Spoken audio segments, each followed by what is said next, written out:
오늘 갈등을 넘어서라는 제목으로 하나님의 말씀을 전하도록 하겠습니다. 여러분, 황혼이혼이라는 말 들어보셨지요? 2006년도에 본격적으로 매스컴에 등장하기 시작한 말인데, 좁게로는 60대, 70대에 자녀들이 결혼하거나 혹은 대학에 진학한 이후에 이혼을 하는 그런 경우를 말합니다.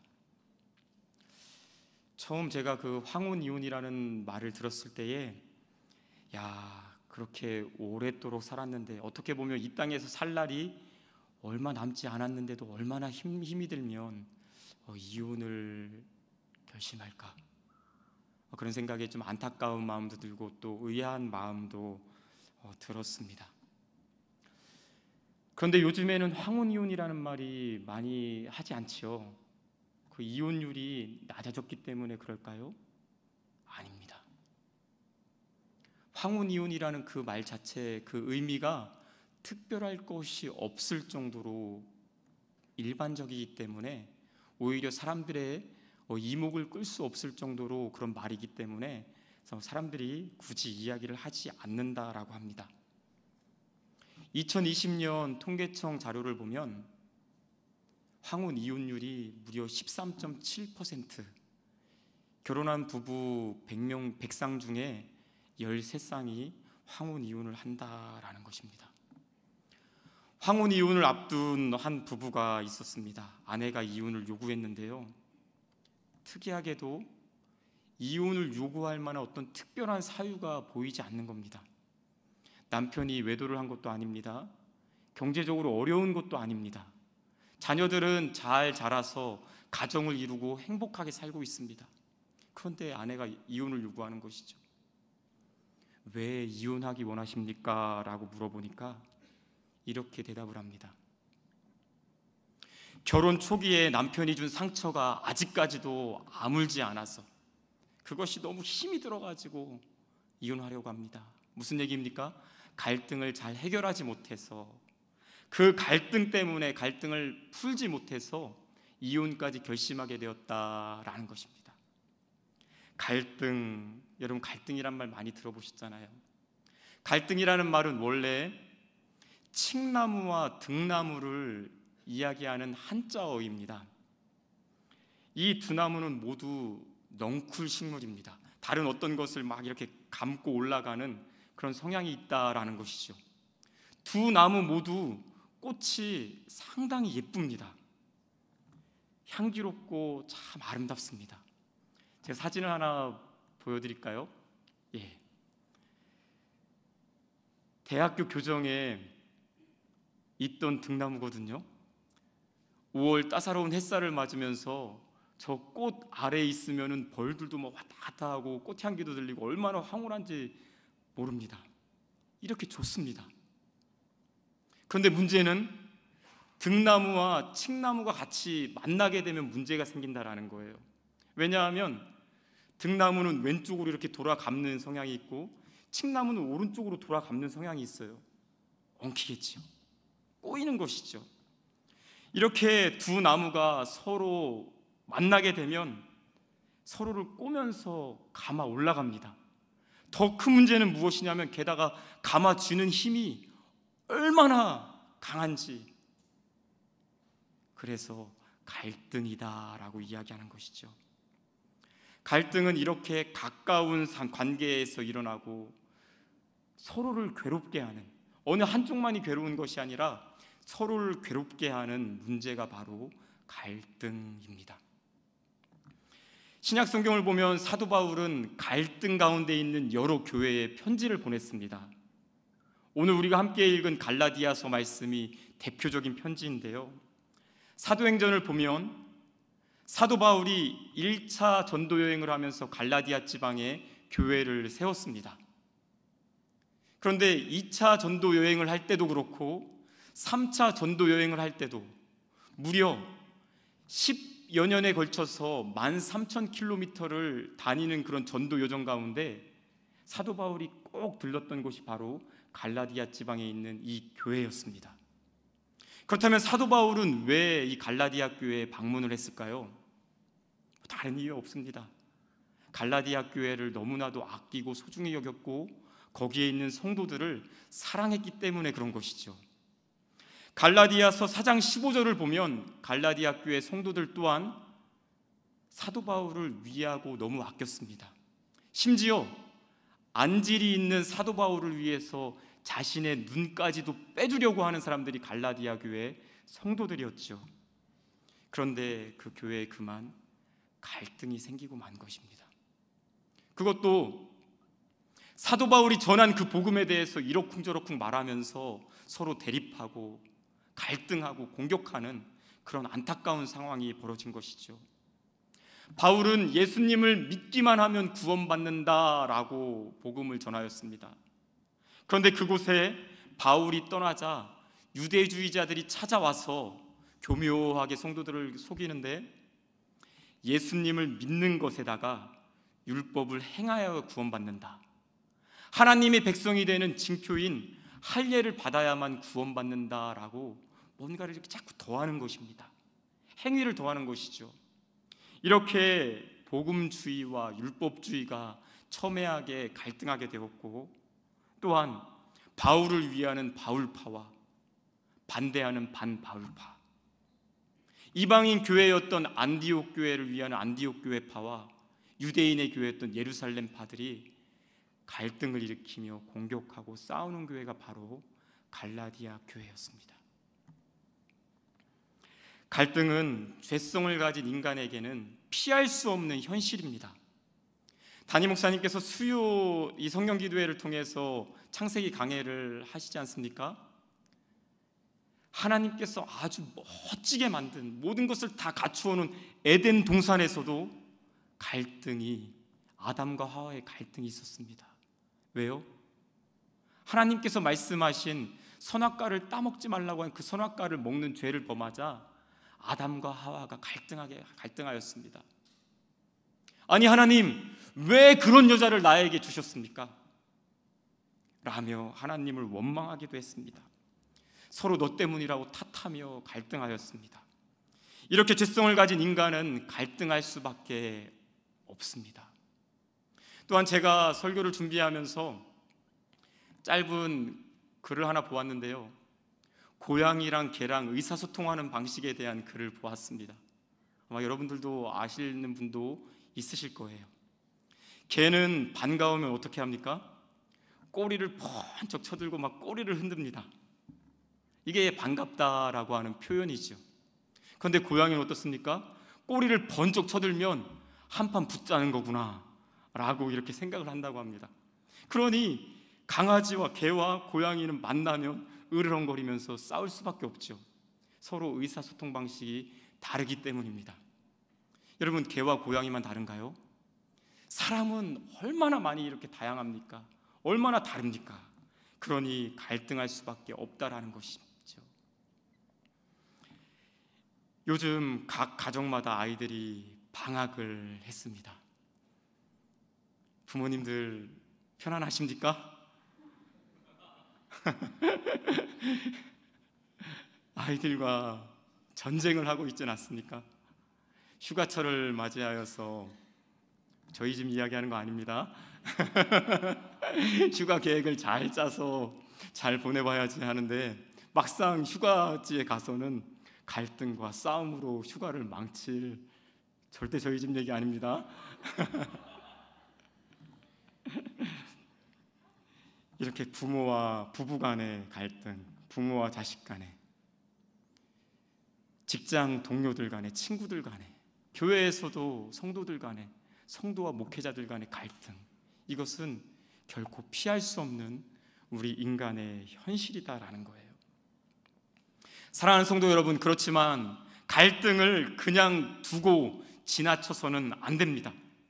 우리는 갈등을 적극적으로 해결하려고 해야 합니다. 그냥 둔다고 해서 결코 시간이 갈등을 해결해 주지 않기 때문에 그렇습니다. 여러분들은 어떤 성격이십니까? 어떤 성향이십니까? 갈등을 회피하며 그냥 두고 있진 않습니까? 짧은 영상, 뉴스 영상인데요, 우리 하나 보도록 할까요? 함께 보겠습니다. 단지 사이에 바리케이드가 쳐지고 철문이 달린 아파트가 있습니다. 옆 단지 주민들이 넘어오지 못하게 막아놓은 건데 이런 갈등이 5년째 이어지고 있습니다. 무슨 일이 있었던 건지 백민경 기자가 다녀왔습니다. 바리케이트를 기어오르는 손자를 할머니가 말립니다. 야! 사람들이 먼저 넘어가야 되는데 또 그렇게 위험한 짓을 하는 것 봐. 이번에는 한 여성이 훌쩍 뛰어넘습니다. 주변을 두리번거리던 남성도 아빠는 아이까지 번쩍 들고 바리케이트를 넘습니다. 어떻게든 가로질러 가려다 넘어지는 할머니도 있습니다. 서울의 한 아파트 단지에서 매일같이 벌어지는 일입니다. 1단지 측이 2단지 주민들이 단지를 통과해 나가지 못하도록 막아놓은 겁니다. 불편하죠. 안 그러면 이렇게 해서 구름다리에서 이렇게 삥 돌아가야 되거든요. 단지 간 갈등은 5년 전부터 시작됐습니다. 양쪽 주민차가 서로 부딪히는 사고가 났는데 사고 원인을 놓고 단지 간 싸움으로 번지면서 통행을 막기 시작한 겁니다. 1단지 측은 볼라드를 설치했다가 화분으로 바꾼 뒤에 최근에는 바리케이트까지 설치했습니다. 방지턱이 있잖아. 네. 깨지기 시작해요. 이렇게 차가 다니다 보니 수리비가 이렇게 처음 나왔으니 같이 수리를 하자 이렇게 했는데 이쪽에서 이제 안 되겠다. 2단지 역시 맞불을 놓듯 1단지 주민들이 가로질러 가지 못하게 철문을 달았습니다. 코로나이다 보니까 이제 종이박스랑 이게 엄청날 거 아니에요. 지나가다가 쓰레기를 버리고 마트로 가요. 굳게 닫힌 철문은 아침 저녁으로 정해진 시간에만 열립니다. 요 시간대 이제 저는 롯데 잠그고 열고 다른 분이 이제 열고 닫고 하는 거죠. 2년 전에는 서울시가 중재에 나서기도 했습니다. 우여곡절 끝에 합의안이 나왔지만 이행 방법을 놓고 다시 충돌하면서 결국 없던 일이 됐습니다. 양쪽 모두 이 싸움이 서로에게 좋지 않다는 걸 알고 있습니다. 대화로 풀어가야 한다는데도 고개를 끄덕입니다. 네. 우리는 지금 열어놓고 기다리고 있는 중이니까 네. 언제든지 1, 2차가 서로 협의하자고. 철문을 달긴 했지만 문을 열 수 있잖아요. 저희도 화해를 원하고. 하지만 먼저 손 내밀기를 주저하면서 하루하루 불편함은 계속되고 있습니다. 친구 만나러 갈라도 못 가고 친구도 못 오고 이걸 좀 해결해줘봐요. JTBC 백민경입니다. 여러분 보신 저 뉴스가 작년 뉴스입니다. 실제 서울의 성북구에 있는 어떤 아파트 1단지와 2단지에 있는 뉴스인데 아주 사소한 접촉사고 때문에 생긴 갈등이라고 합니다. 근데 지금 어떻습니까? 5년이 지나고 현재까지도 갈등이 해결되지 않고 있다라는 거예요. 아파트 단지 내에 무슨 휴전선도 아니고요, 그렇죠? 주민들이 서로 큰 고통을 받고 있다라는 것이죠. 갈등은 이렇게 가까운 관계에서 일어나기 때문에 바르게 해결하지 않는다면 가까운 사람을 잃어버릴 수도 있습니다. 갈등을 넘어서야 삶이 건강하고 행복해집니다. 하나님이 기뻐하시는 그리스도인의 삶의 모습은 갈등하고 다투고 상처 주는 것이 아니라 화평하고 축복하며 관계에 있어 아름다운 열매를 맺는 것임을 꼭 기억하실 수 있기를 부탁드립니다. 그렇다면 여러분, 그리스도인으로서 갈등을 넘어서기 위해서 우리는 어떻게 해야 할까요? 첫 번째로 건강한 자아상을 내 스스로 가져야 합니다. 그래야 갈등을 넘어설 수가 있습니다. 존 부스라고 하는 소년이 있었습니다. 부모님은 그 소년을 늘 형과 비교하면서 어렸을 때부터 부모와의 갈등이 심했습니다. 예를 들면 이런 것입니다. 야, 형은 안 그러는데 너는 도대체 왜 그러냐? 형 반이라도 닮아봐라 라는 말로 아이에게 상처를 주었고, 계속 듣다 보니 아이는 비뚤어진 자아상을 갖게 되었습니다. 그래, 난 어쩔 수 없어. 형 도저히 따라갈 수 없어. 부모님 말씀처럼 나는 그렇게 될 거야 라는 비뚤어진 자아상을 갖게 되었다라는 것이죠. 시간이 지나서 성장해 보니 형은 부모님의 격려 속에 좋은 학교로 진학도 하고 또한 훌륭한 정치가가 되었는데 자기의 모습은 너무나도 비교되고 초라한 것입니다. 나도 유명한 사람이 되고 싶은데 어떻게 하면 유명한 사람이 될 수 있을까 고민하다가 이런 생각을 하게 됩니다. 그래, 유명한 사람을 죽이면 내가 유명해질 거야. 그리고 그 생각을 실제 행동에 옮기게 되었습니다. 이 청년이 죽인 사람이 바로 미국의 16대 대통령인 에이브러함 링컨이었습니다. 비뚤어진 자아상의 위험성이 얼마나 큰지 보여주는 이야기이죠. 존 부스의 모습에서 우리 자신의 모습이 발견되진 않습니까? 자녀들을 향해서 다른 사람과 비교하며 열등감을 갖게 만드는 부모의 잘못된 모습이 보이진 않습니까? 나는 안 돼, 나는 어쩔 수 없어 좌절하며 안타까워하는 내면의 비뚤어진 자아상의 모습이 있진 않습니까? 사도 바울은 여러모로 자부심이 큰 사람이었습니다. 좋은 집안이었고 공부도 많이 했고 기독교로 개종한 이후에는 많은 전도의 열매를 맺는 유능한 사역자였죠. 그렇지만 사도 바울의 마음속에 늘 그를 괴롭히는, 그림자처럼 따라다니면서 괴롭히는 열등감이 있었는데 바로 네가 사도가 맞느냐라는 사도로서의 정체성, 사도로서의 정통성에 관한 문제였습니다. 성경을 보면 예수님의 12제자에게만 사도라고 하는 직분, 칭호를 붙여줬습니다. 왜냐하면 예수님의 공생의 3년 동안 예수님과 늘 함께하였기 때문에, 예수님께로부터 직접 말씀을 배웠기 때문에 사도라고 불렸습니다. 교회에 문제가 있고 사람들에게 문제가 있을 때에는 사도들에게 가서 물어봤습니다. 그러면 사도들이 가만히 생각해 보니까 우리 예수님이시라면 이런 경우에 그런 말씀을 하셨을 거야 라고 판단을 해줍니다. 그러면 사람들도 맞아, 예수님과 함께 하셨던 분이 하시는 말씀이니까 저것은 예수님의 말씀이 맞아 라고 사도로서의 정통성을, 권위를 인정해 준 것이죠. 그런데 바울은 예수님의 12제자도 아니고 예수님의 가르침을 직접 받지도 못했습니다. 그러다 보니 바울에게 도대체 무슨 권위로 교회를 개척한 것입니까? 도대체 무슨 권위로 사람들을 가르칩니까? 당신이 전하는 복음이 예수님의 복음이 맞습니까? 라고 의심의 눈초리로 바라보는 사람들이 많았습니다. 이렇게 대적자들의 공격을 받다 보니 천하의 바울이라 하더라도 마음의 상처를 받지 않을 수가 없었겠지요. 오늘 본문 1절 말씀 우리 함께 새번역 성경으로 읽어보도록 하겠습니다. 본문 1절입니다. 시작. 사도들이 시켜서 사도가 된 것도 아니요 사람이 맡겨서 사도가 된 것도 아니요 예수 그리스도께서 그리고 그분을 죽은 사람들 가운데서 살리신 하나님 아버지께서 임명하심으로써 사도가 된 나 바울이. 사도 바울의 고백을 한번 들어보십시오. 내가 사도가 된 것은 사람들이 시켜서 된 것도 아니고 사람들이 임명해서 된 것도 아닙니다. 예수 그리스도께서 그리고 예수님을 죽음에서 살리신 하나님께서 나에게 사도의 직분을 준 것입니다 라며 확신하며 고백하고 있는 것이 바로 1절의 말씀이죠. 만약 사람들이 뽑았다면, 우리가 누군가를 사람들이 뽑는 경우를 한번 생각해 보십시오. 그러면 무엇보다도 먼저 자격을 따질 것입니다. 그 사람이 과연 자격이 있느냐라는 것을 헤아려 볼 것입니다.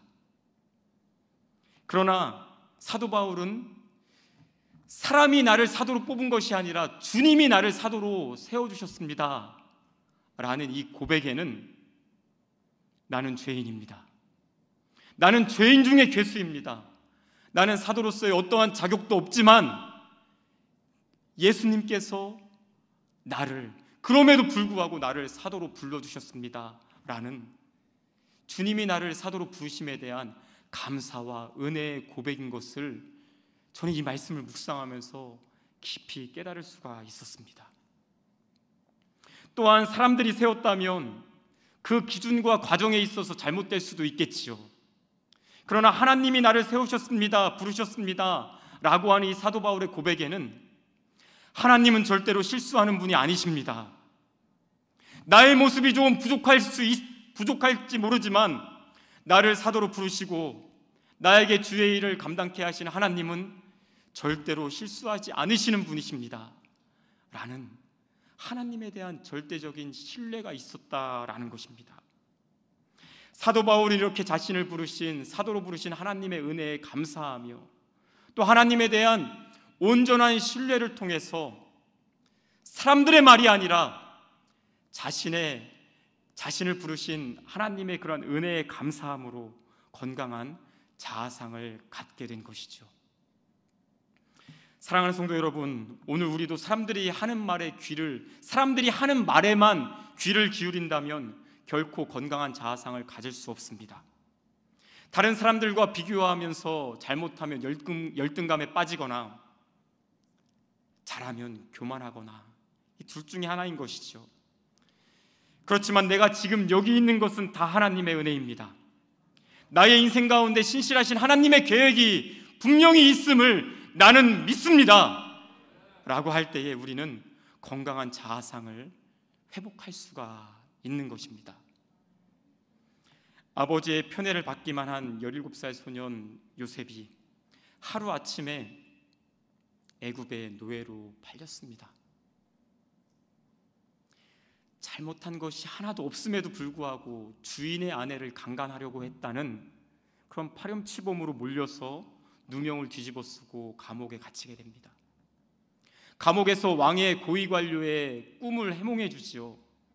그 해몽대로 복직이 되어서 나갈 때 나는 아무것도 잘못한 것이 없습니다, 나를 기억해 주십시오 라고 부탁을 했지만 까맣게 잊혀진 존재가 되어서 2년이 지나고 말았습니다.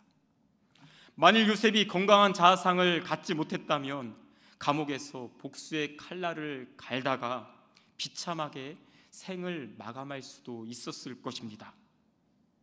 훗날 형들 앞에서 하는 요셉의 고백을 여러분 한번 들어보십시오. 창세기 50장 19절에서 20절 말씀입니다. 요셉이 그들에게 말하였다. 두려워하지 마십시오. 내가 하나님을 대신하기라도 하겠습니까? 형님들은 나를 해치려고 하였지만 하나님은 오히려 그것을 선하게 바꾸셔서 오늘과 같이 수많은 사람의 생명을 구원하셨습니다. 할렐루야! 내 인생은 형들의 손에 달려있는 것이 아니라 오직 전능하신 하나님의 손에 달려있습니다. 나를 이곳 애굽으로 인도하셔서 나를 통해서 수많은 사람들을 살리게 한 것은 바로 하나님의 계획이었습니다 라고 하는 분명한 신앙의 고백인 것이죠. 여러분들이 지금 그 가정에 있는 것, 그 직장을 다니고 있는 것, 그 학교를 다니며 우리 교회에서 섬기고 있는 것, 바울이 고백한 것처럼, 요셉이 선포한 것처럼 다 하나님 때문인 것을 믿으시기를 바랍니다.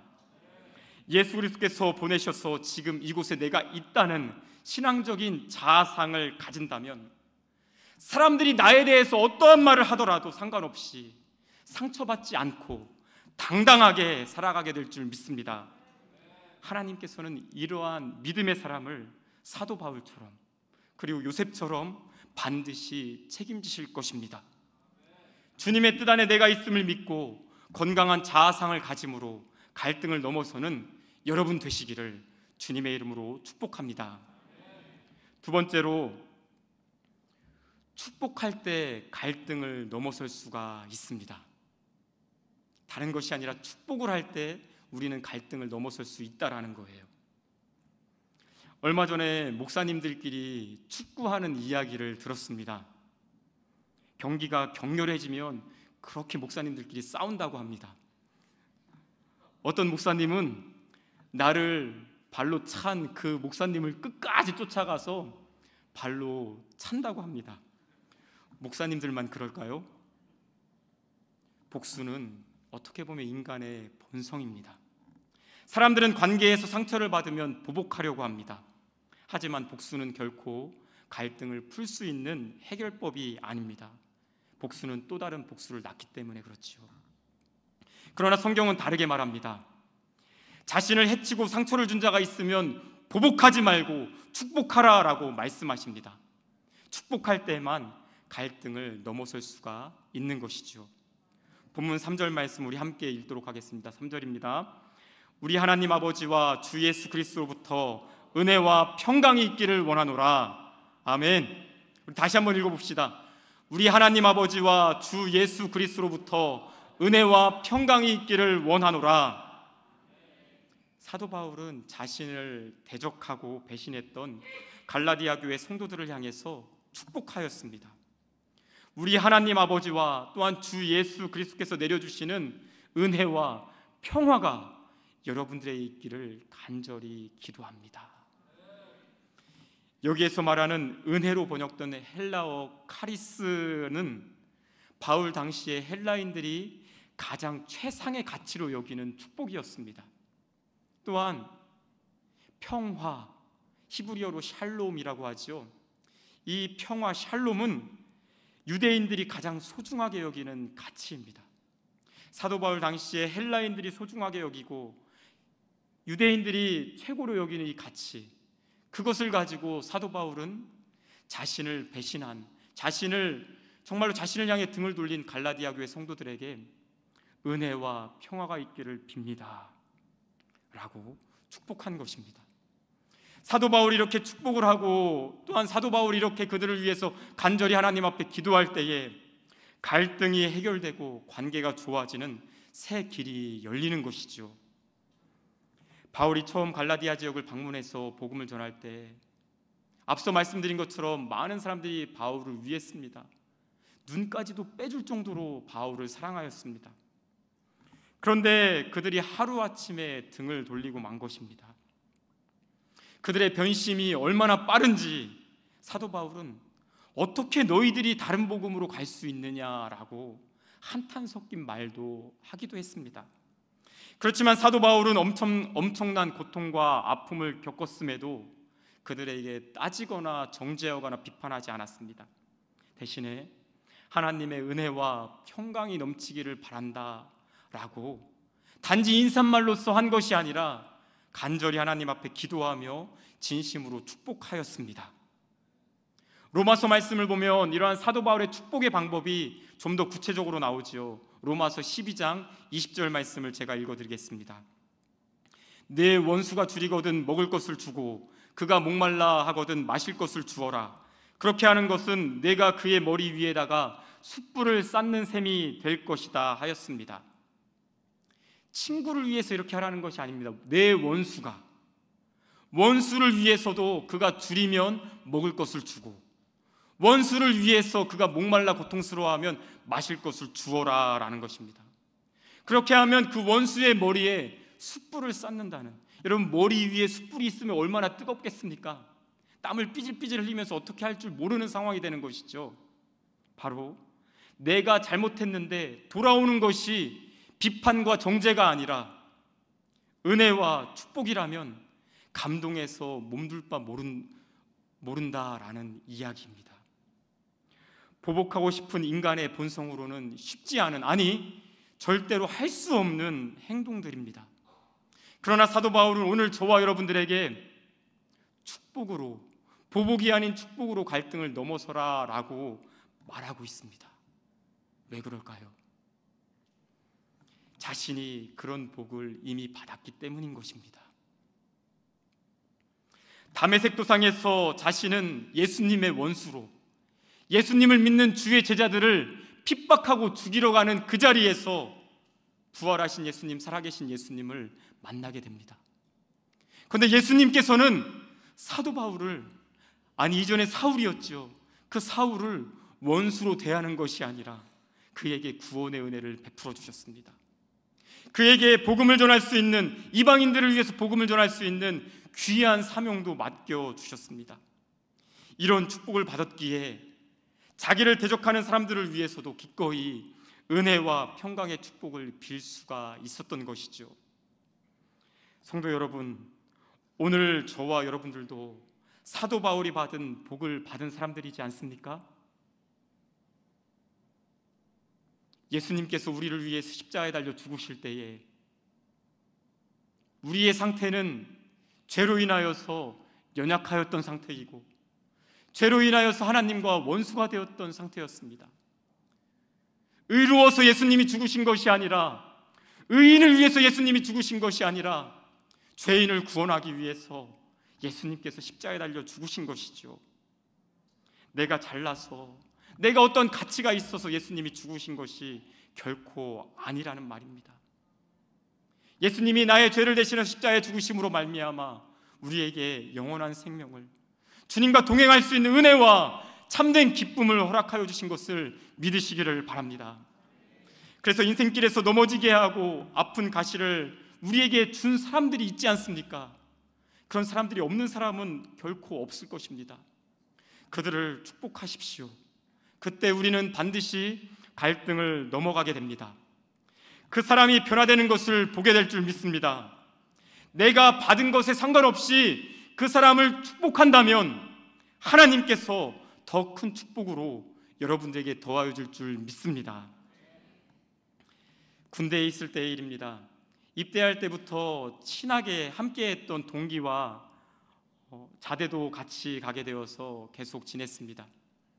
주일이 되면 눈치도 없이, 눈치 볼 이유도 없었죠.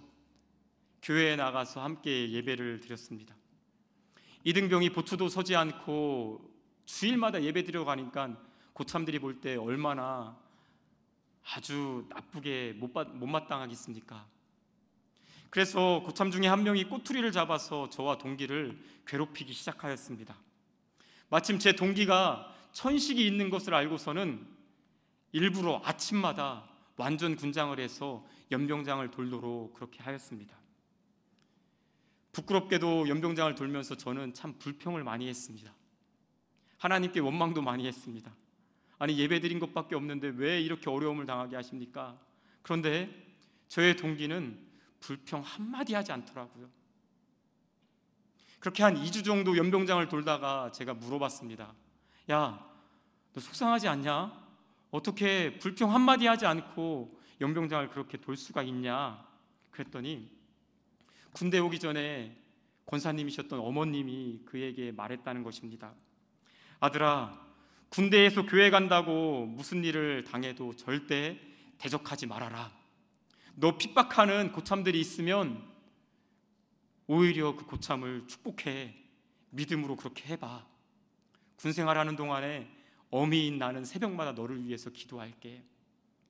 그런 권면을 들었으니 그것이 기억이 나서 연병장을 묵묵히, 오히려 고참을 축복하며 돌았던 것이죠. 그렇게 연병장을 돌기 시작한 지 한 달쯤 되었을 때 놀라운 일이 일어났습니다. 동기의 천식 증세가 완전히 사라진 거예요. 할렐루야 하면서 야, 너 진짜 잘됐다, 하나님 감사합니다, 기뻐하였죠. 그런데 동기는 한술 더 떠서 자기를 괴롭힌 고참에게 막 달려가는 것입니다. 그러면서 송상병님 감사합니다. 왜 그래? 그러는 거죠. 의아해하는 거죠. 상병님 덕분에 천식이 다 났습니다 라고 하니까 몸둘 바를 몰라 하는 거예요.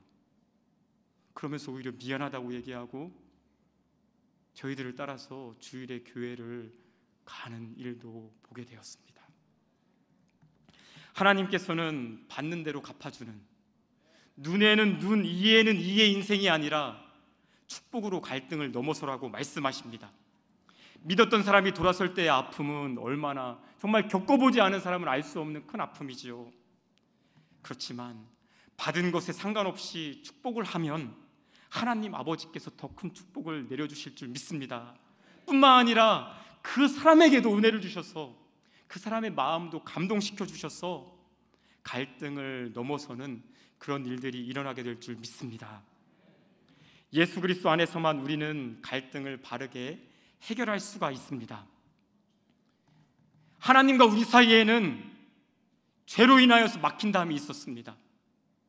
죄를 지은 우리를 보실 때에 의로우신 하나님께서는 벌 줄 수밖에 없는 의로우신 분이십니다. 우리는 하나님 앞에 두려워서 나아갈 수 없는 죄인입니다.